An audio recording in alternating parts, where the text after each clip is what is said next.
अस्सलामुअलैकुम YouTube family. आज हम इंस्टॉल करते हैं 6 किलोवाट का सोलर सिस्टम, जिसमें हमने लगाएंगे रिनी 545 वाट के ए ग्रेड सोलर पैनल। इसके साथ साथ साको कंपनी का 6 किलोवाट का सोलर इन्वर्टर और इसके साथ साथ TX 2500 4 बैटरीज हमने इंस्टॉल करने होंगे। तो आइए आज की वीडियो में इस सिस्टम की एक छोटी सी रिव्यू आप लोगों के साथ शेयर करते हैं, ताकि बाद में अगर आप लोगों ने इस तरह का सिस्टम इंस्टॉल करना हो तो आप लोगों को परेशानी का सामना ना हो। ये भी आप लोग देख सकते हैं सोलर पैनल का फिटिंग जारी है। सोलर पैनल जब आप लोगों ने फिट करने हो तो लंटर के ऊपर आप लोगों ने ये उल्टे रखने होंगे। इसके ऊपर आप लोगों ने स्टैंड रखना होगा और स्टैंड जब रखे तो इसके साथ अपने नट बोल्ट होते हैं, यानी नट और बोल्ट, तो आप लोगों ने ये टाइट करने होते हैं। तो टाइटिंग आप लोगों ने इस तरह रखना होगा कि इसमें अपना जगह होता है, तो इसी वजह से आप लोगों ने नट बोल्ट इसमें टाइट करना होता है। तो अभी ये आप लोग देख सकते हैं सोलर पैनल का फिटिंग हमने कर दिया। सोलर पैनल हमारे फिट हो गए हैं। के बाद चलते हैं इन्वर्टर, आप लोगों को दिखाते हैं कि किस तरह हमने ये फिट किया है। तो आप लोगों ने ये ज़रूर ख्याल रखना होगा कि अगर आप लोगों का लेंटर के ऊपर रावल बोल्ट फिट नहीं होते हैं तो आप लोगों ने इस तरह करना होगा कि इस तरह कंक्रीट करने होते हैं। कंक्रीट के ज़रिए आप लोगों ने अपने सोलर पैनल जो है वो महफूज करने होते हैं। तो कंक्रीट का आप लोगों ने ज़रूर ख्याल रखना होगा कि कम से कम फुट बाई फुट कंक्रीट आप लोगों ने ज़रूर करना होंगे।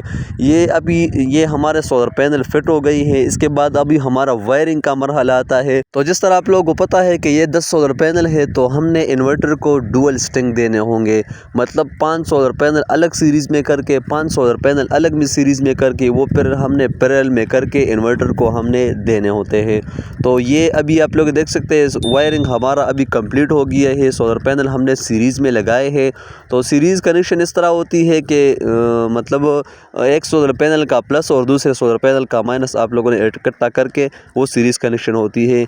ये अभी आप लोग देख सकते हैं साको कंपनी का इन्वर्टर है, सनपोलो मॉडल का इन्वर्टर है, डुअल आउटपुट है, हाइब्रिड भी है और ऑन ग्रिड भी है। बोर्ड की बात की जाए तो ये वोल्ट्रॉनिक बोर्ड है। इसमें आप लोगों को 12 वोल्ट का अलग ऑप्शन भी आप लोगों को प्रोवाइड होगा। ये बेहतरीन इन्वर्टर है, ये हमने बोस से लगाई है, बहुत ज़बरदस्त रिव्यू इस इन्वर्टर की आ रही है। तो अभी चलते हैं और इन्वर्टर को लगाते हैं। इन्वर्टर वायरिंग हमने किस तरह करना होगा, तो अभी आप लोगों के सामने ये चीज़ें रखते हैं। सबसे पहले बात करते हैं प्रोटेक्शन एक्सेसरीज़ की। तो प्रोटेक्शन एक्सेसरीज़ अगर आप लोगों ने लगाने हो तो इसमें आप लोगों को एक बैटरी ब्रेकर की ज़रूरत होगी, एक सोलर पैनल ब्रेकर, दो आउटपुट और इनपुट ब्रेकर यानी सिंगल ब्रेकर, इसके साथ duck pipe, box, flexible pipe, thimble वगैरह ये चीज़ें आप लोगों ने लगाने होंगे। तो ये अभी हमारा सिस्टम इंस्टॉल हो गया है। इससे पहले मैं आप लोगों को मैंने बताया कि ये छोटी सी रिव्यू है आप लोगों को दिखाने के लिए। ये भी आप लोग देख सकते हैं हमारा सिस्टम इंस्टॉल हो गया है।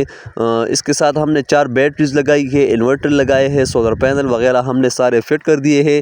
इसके साथ ब्रेकर्स की बात की जाए तो ब्रेकर्स हमने कौन कौन से ब्रेकर्स यूज़ किए हैं अभी आप लोग देख सकते हैं। आउटपुट, इनपुट और बैटरी के लिए हमने अलग ब्रेकर वगैरह यूज़ किए हैं, ये भी हमने कनेक्शन कर दिए हैं। इस इन्वर्टर की खासियत की बात की जाए तो ये आप लोग बैटरी के साथ भी लगा सकते हैं और बैटरी के बगैर भी आप लोग ये इन्वर्टर लगा सकते हैं। तो उम्मीद करता हूँ ये वीडियो आप लोग के लिए बहुत मालूमाती होगी। थैंक यू, बहुत शुक्रिया।